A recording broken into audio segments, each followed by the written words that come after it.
the object is the paper or the book chapter that you have published or that any researcher publishes. Okay, so this DOI is a unique kind of address or is a unique kind of identifier. Think of the DOI as the if I have to give a very simple layman in the layman kind of example, if I have to give an example in the layman's language, so I would say that think of DOI as the Aadhaar card of the paper or the manuscript, okay, which is being published. So just like you have a Aadhaar card, a unique your Aadhaar card contains a very unique number that tells some basic information about uh, where is your home or where do you belong and what is your name and all that. Similarly, the DOI is the kind of the unique identifier for a particular manuscript or a particular paper or a particular data set or a particular uh, book chapter. Okay, so this DOI unique is unique from each for each of the manuscript. This DOI is unique. That is the first thing that you have to understand. So what happens is that this DOI helps any researcher or anyone out there in the world to identify that what is the source of this particular paper or what is the source of this particular location. Okay, so this DOI project was somewhere introduced in the year 2000, and before that what people used to do was that, or what the journals used to do was that, essentially before that the computer system was not, or the internet system was not that prevalent, and before that people used to print hard copies, and most of the libraries used to have the hard copies. Okay, so they used to store the hard copies of the journals, and readers would come to their library. For example, a institute would subscribe to certain hard copy of a certain journal, and the readers or the researchers from that particular institute will visit that library and will read the books or the journals. Okay, but with internet what happened was that everything shifted to the online mode. Now you no longer see offline mode or print journals. There are very rare journals which now does print copy, and most of the journals that are doing print copy now are kind of legacy journals, or kind of the journals that certain uh, companies or certain institutes or certain uh, uh, institutions or foundations they publish. Okay, so most of the journals now has become online journals. Okay, so now it was the need was well to always. So what happens is that you see that each of the journals or each of the uh, publishers in fact has their own website, right? So if suppose say tomorrow, and it happens a lot in the publishing world. Suppose say you are a publisher and you have a particular journal A. Okay, you are running a journal called International Journal of A. Okay, and suppose say I am another publisher, and after 2 years I say you that let me buy your journal, and you sell the rights of your journal to me. Okay, so now this journal of A is hosted by my company and not by your company. Okay, so it is obvious now that the link of, or the website of your of this particular journal of A should change from your domain to my domain. Okay, so now what will happen is that from suppose say from 2020 I have purchased the journal and now it is available in my domain. But what about the previous copies, or what about the previous papers that you have published? Okay, that the journal of A has published. Okay, so what will happen to them? They may still remain in your website or still in your database, right? Because you are still hosting them, because at that time, in suppose in 2018 or 2019, you were the publisher. Okay, so now it depends on the kind of contract that we have. If suppose say I am also signing a contract that all the legacy papers will also be in my website, then they may be in my website. And suppose if I'm not, if we do not agree on that kind of effect, then you may say that I'm going to earn the revenue from whatever I have already published. So let them remain with me. So this generally happens a lot of time in the publishing world. So to solve this kind of issues, where what happens is that after a fixed amount of time, or after a particular amount of time, if a particular journal is sold to another journal, or if a particular website becomes defunct, then how will you be able to access that journal? Okay, to solve this particular problem, the DOI was constituted. Now what happens is that instead of the URL, I hope all of you know what a URL is. URL is the web link. Okay, where URL is the web link that you see in any kind of web page. Okay, So initially, when articles were published online, at that time they started giving URL, but the same problem that I told is there with the URL, because if you change the domain, then your entire URL will change, and now no longer the old URL will be acceptable, or it will no longer work. Okay, so that is why what they did with the DOI was that DOI is a small. Let me show you an example. Uh,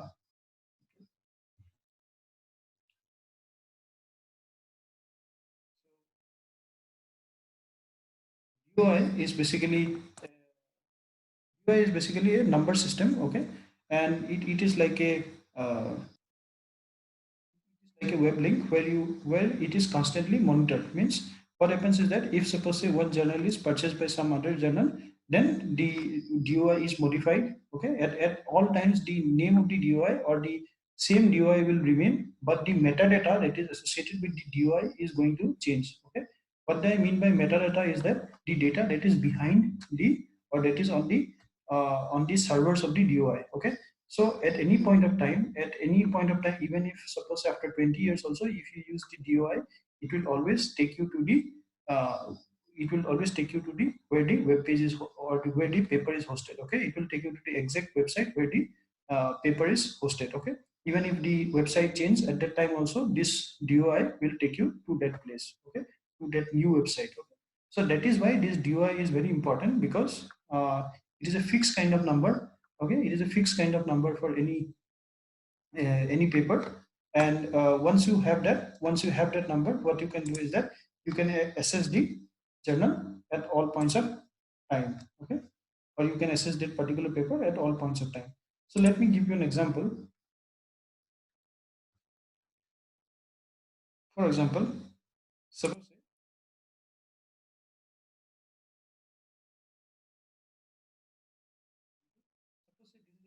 journal. So here you see this is called the URL. Okay, or most of you who are from computer science background, or most of you are tech savvy, you may already know that this is called the URL. Okay. Similarly, here if you look at this URL, there is a certain number that is there. This number is nothing but the DOI. If you look at here somewhere, it will be mentioned in the it will be mentioned in the in this particular paper also, somewhere it will be mentioned. If you look at the print version of this paper, it will somewhere be mentioned. Now, another problem that this kind of the DOI link it solved was this kind of problem. For example, you see that this particular paper was accepted in 2019, and till now it has not been given any volume number or issue number. Okay, till now it is only an original article that is published online. Okay, till now there is no volume number and issue number. Obviously, what will happen is that when a volume number and issue number is given, the web address or the URL of or the location of this particular paper within this website or within this database is going to change. Okay, so at that point of time, if we use the same uh, URL without the DOI, it will not work. Okay, so DOI solves this kind of problem, where what happens is that at any point of time you can use the DOI and you can locate where the paper is. Okay, so even if the location of the paper changes, still the DOI will take you to that particular place. Okay, and DOI is generally managed by a organization called the Crossref. Okay, there is a international organization called the International DOI Foundation, which is basically the founder and the or the developer of the idea or and the administrator of the DOI. Now DOI doesn't do the international DOI Foundation. It doesn't, or IDF. It doesn't does the business by itself. It has sold the rights to or it has given the license to two different organizations. Specifically, this organization is the most powerful, or it is the most popular. This is the Crossref. Okay, so any publisher that wants to start a new journal and have a DOI will contact the Crossref, and Crossref will allot him a unique sequence of DOI. And using that unique sequence of DOI, now every paper that the publisher publishes or that particular journal publishes will be given a unique number. Okay, and Crossref will coordinate with the publisher and the journal to see that at all points of time all the DOIs are functional. They do automate tests to find that the DOI are at all times at all times it is live or not. Live means at all times whether it is taking you to the exact location of the manuscript or not. Okay, so that is all about DOI. Now, most of you have already you already know about Google Scholar, and perhaps you also know about Google Scholar ID. Okay, so this interestingly, this Google Scholar, most of you may not know that this Google Scholar is the brainchild of an Indian engineer. His name is, if I'm not mistaken, his name is Anurag Acharya. So he was working for Google since 1999, and I think, in fact, he has done his BTech from IIT Kharagpur, and he was a computer science student, and he did his PhD in US. And after his PhD, he joined the Google, which was at that time a very new organization, somewhere around in 1999. It was kind of a startup. At that time, it was not the big tech company that you right now know of. So he joined the company in around 1999, and somewhere around 2002, he proposed this idea of Google Scholar to this then CEO Larry Page, and he approved this idea. And he said that, okay, you take the resources and you try to build this platform. So this platform was then built. The first version of this Google Scholar was launched in November 2004, and since then it has been operating without fail for the last so many years.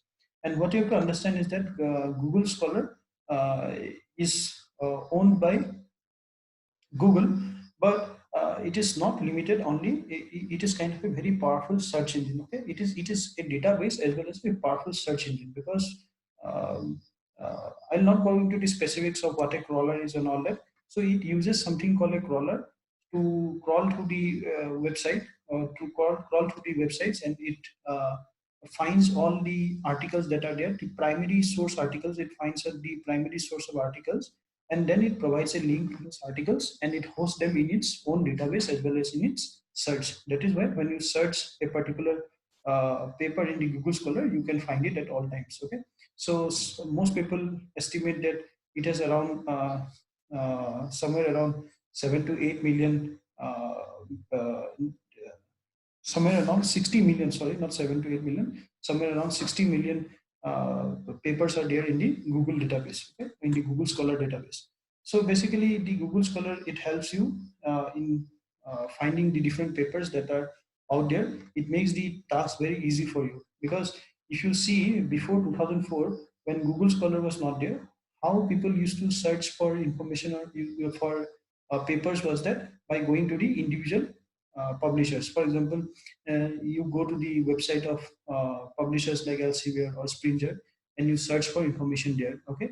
Now the problem with that kind of a search is that if whenever you search and whenever you the results that you get, data data from only one publisher. Okay.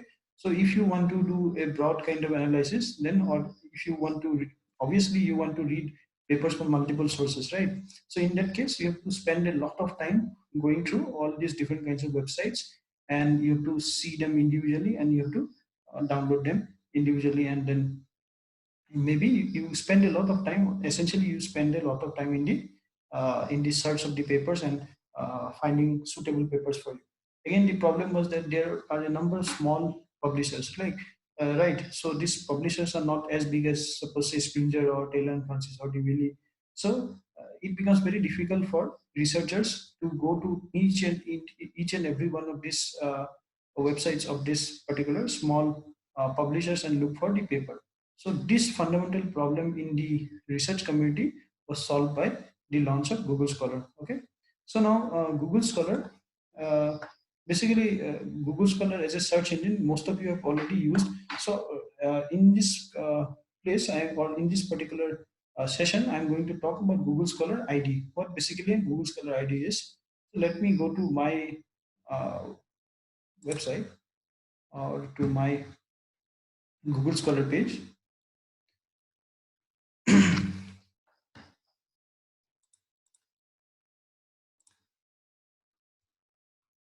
Okay, let me go to my Google Scholar.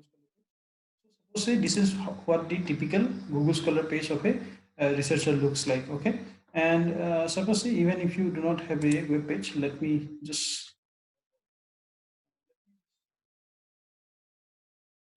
show you. If you open Google Scholar, what it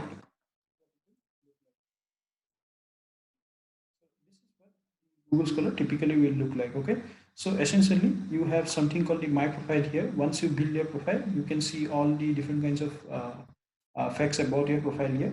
You see the My Library here, and here if you click regarding, suppose say, the different kind of metrics or the different kind of papers. For example, different kind of journals. Okay. For example, when you click here and go to this metrics, you find this. Okay. So here it shows the top publication of the world. So it shows as per the Google database. Okay. So it shows that Nature is the topmost journal, and it shows something called the H5 index and H5 median and all that. So information regarding this, you can, if you just click on this, you can get the information regarding what H5 index is, or what H5 median is and all that. Okay. Now, if you want to look at individual categories, suppose say you are someone from the management community. So you can go and select this particular button to see what journals are there in the management community, okay, or in the management domain, what journals are there. And maybe you want to look at some specific field within the management or the economics field, then you can click here, and then you can go to, suppose you want to look at finance, you click here on the finance, and you can see the top 20 journals in that particular field. Okay. So like this, you can select for all the different kinds of fields that are out there. Okay. So if you're from engineering, you can go here and look at that. Okay. So this is the basic kind of knowledge that you get from the Google Scholar about the different kinds of journals. Now, how Google Scholar is going to help you as an individual uh, researcher. Okay. And that I will show you. For example, if you do not already have a account in the Google Scholar, what you can do is you can do something called the sign in here. So let me just click sign in here. Okay. So if suppose say I do not have already, if I do not already have a account, I can go and make an account from here. Okay. Any of this, for example, by this email ID, there is no account. Okay. It is not linked to anything. So let me open.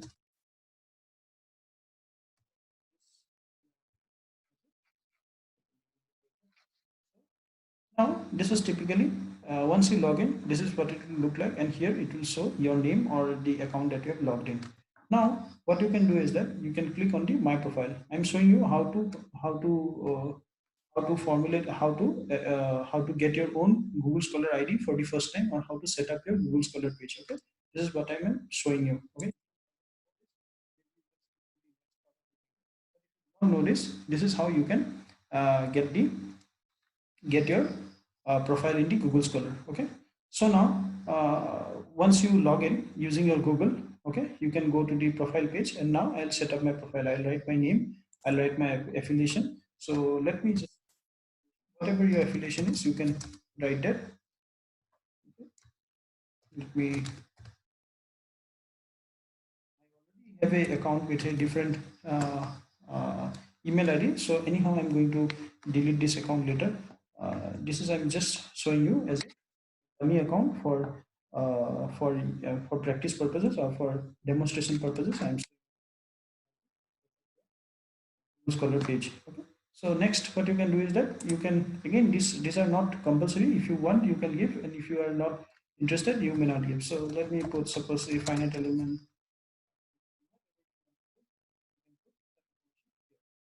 And if you want to put the web page, so you can put the web page also. Okay. So I do not want web page, you can do that here. So once you do that, what it will show you that for the first time when you log in like this, when you have not set up your Google page, or the Google Scholar page, it will show you something like this. Okay, it will show your name. For example, now it is showing my name, Kanak Kalita, and by default, it has found all the papers that could be related to me. Okay, now again, I want to again tell you something about Professor Anurag Acharya, who was the propounder of this particular Google Scholar. So initially, when he launched the first version, he faced a problem. Okay, the problem was that, for example, not necessarily that I am the only Kanak Kalita out there, or in fact, not necessarily that I am the only person with this particular surname. Okay, but what will happen is that if suppose say instead of Kanak Kalita, I write here K Kalita, then what will happen is that it may show a lot of papers here which may not be relevant to me. But if you see here, just when I'm typing my name, it is directly showing me 58 papers which is roughly accurate, okay, which I believe to be roughly accurate because I have somewhere around this range only, 58 to 60 papers I have, and it has shown me, it has kind of found all the papers in one go. How it does this is, it basically makes some small clusters depending on which subject area you are and your affiliation. So the Google Scholar is also powerful in that sense, is that it reads through some of the basic information of these particular papers, and it clusters all this information, and it makes all this information into small groups called the clusters. Okay, so now what you see here is a publication cluster that may belong to this person. Okay, in this case this person is me, so what I can do is that I can just click on this and I can get it approved. Okay, I can get it approved. You can just click here, I can go to the next page. Okay, now what will happen is that here you can set up the alerts, and you can do it even later also. For example, let me go with the default now. So once I set this up, this is what it will look like. Okay, it may tell you to add some photo. So if you want, you can do that. If you do not want, you may leave it. Okay, so let me put any other photo here. Any photo, let me put here. Okay. So I'm going to put any rough photo here. Okay, so anyhow I'm going to delete this account later, so let me put that photo here. So now if you see here, it more or less it has found all the articles that I have, and it has grouped them all together. And if you look at here right now, so it shows all the articles that I have. Okay, and somewhere here, and if you have suppose say more than 20 papers, you can go and click here on this show more, and it will show you all the papers that you have. For example, now it has tracked 58 papers of mine, and they are listed here. In my case, I think I have missed, the Google Scholar has missed a couple of my papers, but anyhow, I will show you how to find those papers also. Okay? So before that, let me tell you a little more about this website. Is that here you can see the citation history for the last 8 years. Okay, you can see the citation history for last 8 years. For example, I can see the citation history from 2013 to 2020. In fact, I was active from 2013. I published my first research paper in 2013, so that is why it's kind of showing my entire research history. Okay, so it is showing how what kind of citations I have. Okay, and it is showing it year wise. Okay, here you see something called the citation history, and here it shows you the information for the last 5 years. Okay, since 2015. Okay, so it shows me, since it is 2020, the 5 years before it was 2015, so it shows me here the citation in the last 5 years, and here it shows me the citation overall. Okay, so it says me that my total citation is somewhere around 400, and I have a H index of 12. I already explained what H index is, what I-10 index is. So here it is showing this kind of information. Okay? So the next thing what you can do is, if suppose say you want to add some co-authors, you can do that also. Generally, what will happen is that after some time, Google Scholar will by itself will suggest co-authors to you, and you can add them here. Okay, and if you want, you can in fact add them like this also. If you click here on the edit, and right now the algorithm is still working because I've just logged in with a new profile. I've just created a new profile. So anyhow, after 24 hours, you will find it. It will generally recommend you certain co-authors, and then if they are relevant to you, you can add them. In my case, if suppose say uh, in my case, suppose say if I want to find someone, some of my co-workers, maybe you can search. So Dr. Ranjan Bhai is a co-worker of mine. I can go and add him here. I can manually add him here, or generally after 24 hours, you will start getting recommendations from the Google Scholar to add co-authors. Maybe at that time also you can add. Okay. So now, what additional uses you can do of this particular website or this particular Google Scholar is that basically it gives you a one place destination where all your papers are listed together. Okay, so you get a web page where all your papers are listed together. If you want to add something which the Google Scholar might have missed, so you can go and click here. Okay, you can click on this plus symbol, and you can add article groups. If you basically, I told that the this particular Google Scholar work in clusters. So this cluster, it has already found out, this cluster of 58 articles, it has already found out. It is found out based on the similarity of the authors. It is found out on the basis of the similarity of the uh, publishing institutes and all that. Okay, but still it has missed a uh, couple of my early papers, maybe because with that affiliation I published only one or two papers, so maybe it has missed those papers. So we are going to see if we can find them by using this method. If you already know which paper it is, there is a separate uh, box here where you can add articles, or you can add articles manually. So let me go to the add articles.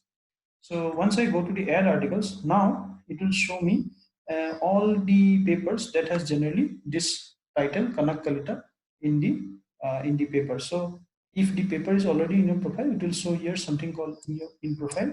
And suppose if it is not in my profile, it may show me the suggestions. Okay, so let me go to the last pages. Okay, see, for example, this particular paper, if you see this particular paper and this particular paper, these two particular papers are published with a separate affiliation. One of my initial institutes where I was working at that time with that name, because of which it is different than most of the other papers here, and that is why it was not listed in this cluster. Okay, so if you want to add them now, you can see here it is not in my profile and this is not in my profile. Okay, if you want to add them, I know that these are my papers. I can just click here and I can just click here on the right on the stick mark to add them. But I'm going to go to the last page and see if there are any more papers that are left. Okay, for example, this was another paper that was listed, that was not mine. And here, suppose say this is another paper, it lists here. Okay, and suppose say here it lists another paper. Okay, and again this paper is not mine. Again here there is another paper that is being listed. This is not mine, so maybe I will not add them.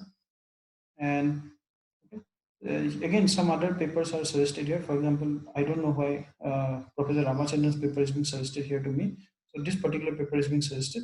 So like this, there is someone called A.K. Deka. His paper is being suggested. So based on whether these papers are related to you or not, you can just click them and you can add them. Okay. So let me go through them. I don't think there are any more papers that are related to me. Okay. So I will add those three papers here. So like this, I can add the papers manually. I can add the papers by using the search command like this, add articles. Sometimes what happens is that certain articles or certain papers may not be available in the Google Scholar also. Okay, these are very rare. These kind of examples are very rare, but sometimes it may happen. And if that happens, you can add them manually. You can just you can just click here add manually and you can fill up all the information. For example, whatever the name of the paper is, you can fill it here, and once you are done filling all this information, you can just click here, and then again it will show in your.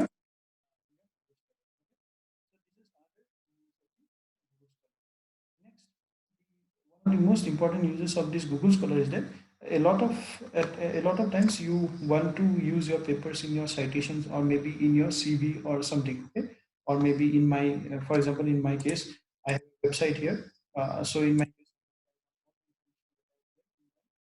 website. Okay, so a lot of time what you have to do is that you have to do a lot of copy paste. Instead of that, okay, maybe you want to include all your papers, or maybe you are applying for some job and for that you want to include all your papers. So instead of copying them all one by one, what you can do is that you see this small box here. Okay, so you can just click on this small box. You see that all kinds of tick marks on all the journals based on how many you have selected. Suppose say if I select all of them, and now if I go and click here, so now it is going to select all my papers. Okay, I don't know why it is. Okay, I think it is selecting the first 30 papers. Let me do that again. Okay, yeah, I think it is selecting the first 30 papers. Okay, maybe you can repeat it twice. Generally it should select all the papers. Okay, so basically what I wanted to show was that if I want to export all this, okay, if I want all this information in one place, okay, instead of copying them all one by one, what I can do is that I can select all of them and I can click here export, and I can click in different kinds of formats. For example, if I want in something called the BibTeX format for citing in my paper, so I can take them in this BibTeX format. Okay, this is the BibTeX format. This basically works with some other softwares. You insert them in, suppose in LaTeX or softwares like ZBref. Okay, and then you can use them for citation. Okay, so like this, you get the BibTeX uh, codes for all the papers that are there. And if you suppose say want them in the Excel format, you can go and click here. Okay. So yeah, here when you are trying to export, it shows you, right? You want to export only the selected or all my articles. Suppose I want to export the data for all my articles. I will select this all my articles and I will export. Okay. So now this is an Excel file that the Google Scholar has created. And if you look at here, it perfectly lists all the authors. Okay, it lists the title of the paper, it lists the publication, the volume, the page number, everything. Okay, so it makes a list for you. Okay, all the papers are here. If you see, there's also 62 papers. So all these papers are listed out here. So like this, you can save some of your time. Okay, when you are trying to use your papers, your own papers for reference, or maybe for building your website, or maybe for building a note or the RefMan. These are basically reference managers. For example, in certain cases, you found that Google has, by mistake, Google has inserted a paper here in your profile, which is actually not yours. In that case, for example, suppose say, uh,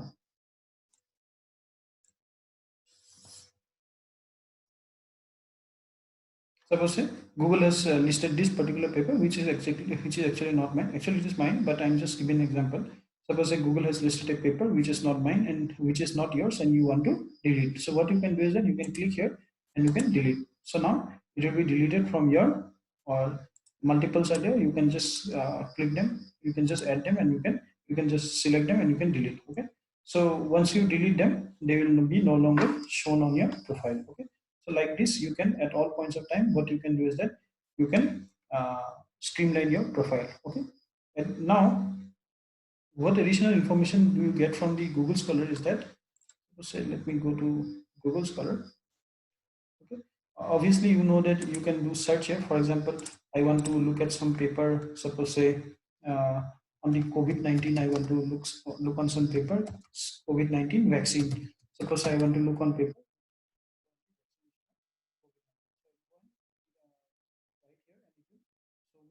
all the kind of papers that are on this particular topic. Okay, so it lists 39 uh, results, and I can see these results from there. So this is basically the use of Google Scholar. Want to delete your account, you can delete it from this place, or here are some advanced settings. You can go to the settings, and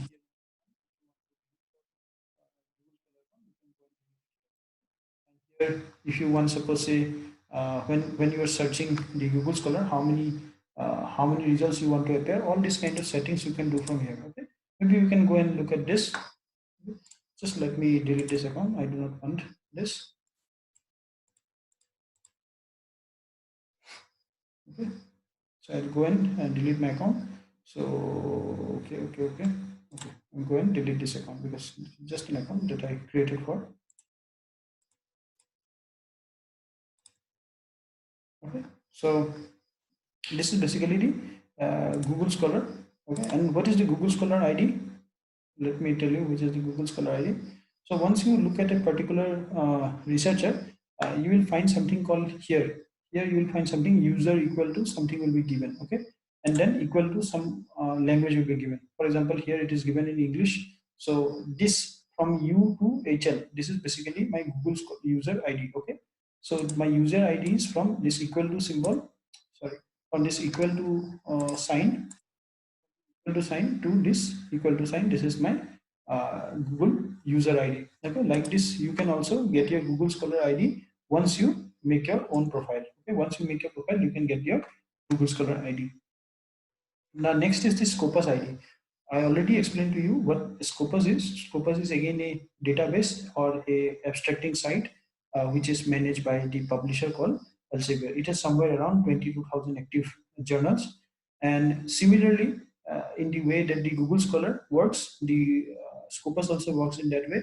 Is that you can find different kinds of papers there. You can use the Scopus to do a literature search. But again, the problem with the Scopus is that it is not freely accessible to all. Okay, for doing a literature search, you need to have a full access user ID with the, or full access account with the Scopus. Only then you will be able to use the Scopus for your literature search purposes. Okay, so if you do not have the full access to Scopus, you will not be able to use it for literature search purposes. Okay, so now the Scopus ID is similar like any other ID, any other unique identification number. Okay, so again, this Scopus ID is going to be unique identification number. Okay, so this Scopus ID is allotted to any researcher who has published at least one Scopus journal, and this is given automatically by the system. Okay, this is assigned automatically by the Scopus website. Okay, and there is no manual intervention in this. Once a paper is published by a particular researcher, for the first time when a particular researcher publishes his first Scopus paper, he is uniquely awarded a 11-digit Scopus ID. Okay, and let us go to the Scopus website and see what this basically the Scopus ID looks like. Because now most of the job applications that are there, they ask you to list the Scopus ID. Okay, so here, in fact, in some of the PhD admissions also, we are seeing that they ask you to list the Scopus ID, but that is not so common in India. But in abroad, this is a very common kind of norm where they ask you to, even for application of the PhDs, they generally ask you to give the Scopus ID if you have it. Okay. So here also it works in the similar way. Here, if you go and see here it says something called the author ID equal to, and this particular number that you have here, this is basically your Scopus ID. Okay, this is your Scopus ID, and suppose say your name. Once you log in, once even if you do not log in, if you see a particular researcher's profile, it will be something in the at least in the free version. It will show like this. If you do not have the full access to the Scopus, it will show like this. So your name will be there, ORCID ID will be there. Again, I will tell you what's the ORCID ID. So this kind of information it will take based on your latest paper. It will take the information and all that. Okay. Sometimes multiple affiliations also it will take. It will take this kind of information directly. Okay. It will show all the documents that are there in the Scopus database for that particular author, the number of the citations that are there in that particular database, the number of the H index. And again, similarly like the Google Scholar, here also it will show this kind of information. Again, this Scopus was launched in 2014. So now that is why it is showing here from 2014 till now. So generally it will show here also, it will show for the last 7 years. Okay, they also show the information for the last 7 years. So now here you can see a beautiful graph where it shows the citations as well as the documents. Okay, and if you go down, it will show you all the list of the papers that you have published. But here in this case, since this is a free version of the Scopus, I do not have a registered version, so it is showing me only the latest 10 documents. Okay, but if you have all the access to all a free version of the if you have access to the total version of the or the full version of the Scopus, then it will show you all the papers that you have here in this particular database. It will show you all the papers. So now, how to set up this account? You can do something called the create account from here. You can click on the create account. If you do not already have an account, you can create account. You can log into your Gmail and you can sign in. Okay, in this case I already have an account. Let me just sign in and it will show me like this. Okay, and then I can for the first time, whenever you are doing it, maybe you can, when you log in, you can go to this dashboard. Okay, this is basically the dashboard. Okay. What you can do is it will view account for the first time when okay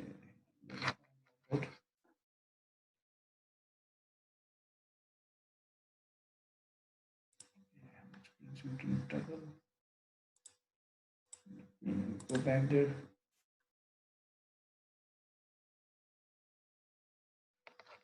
Okay, so when the first time when you log in, so it will show you something like this, and then if you want, you can edit your author profile. You can just click here, you can edit your uh, profile. Okay, so this kind of changes you can make. Suppose say whatever the name you prefer, suppose say in this way, it shows you multiple ways. Yeah, if you want only in this way, only this way, whatever your preferred name is, you can put here, and then it will automatically, it will similarly like the Google Scholar, here also it will ask you to review, or it will ask you your to link your papers. Okay, So once you have linked your all your papers, then what you can do is you can move forward, or what you can do is you can review the affiliation here. Okay, it basically what it does is that it takes the affiliation from the latest paper that you have published. If you want, it will show, you see I have not filled this data, but still it is showing this data. It is showing this data based on all the scopus papers that I have published. Okay, so it is showing all the affiliations that I had in my different kind of my papers, and it is showing here. So whichever I want, I can use that particular affiliation. So let me change it to my current affiliation, and let me confirm and submit. And now it is showing, this is the last kind of preview, and then I can submit it. So back to Scopus, and show me. So now, for the first time, when you do not know what is your Scopus ID, for example, you have already published a paper, but you do not know what is your Scopus ID. So what you can do in that case is that either you can log in here, and then based on the papers that you can link, and then you can claim your uh, account or your Scopus account, and then you can find the Scopus ID. Another way of finding the Scopus ID for anyone is that you go to the author search. Okay, you go to the author search, and suppose say I want to find out the Scopus ID of Dr. Ranjan. So what I'm going to do is I'm going to the author search, and here I'm going to type his name.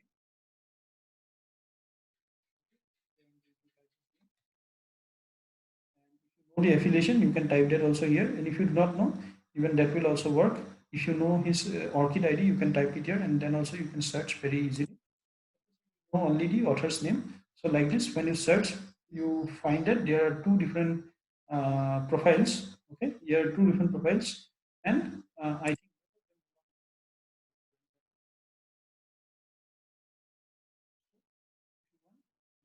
Okay, you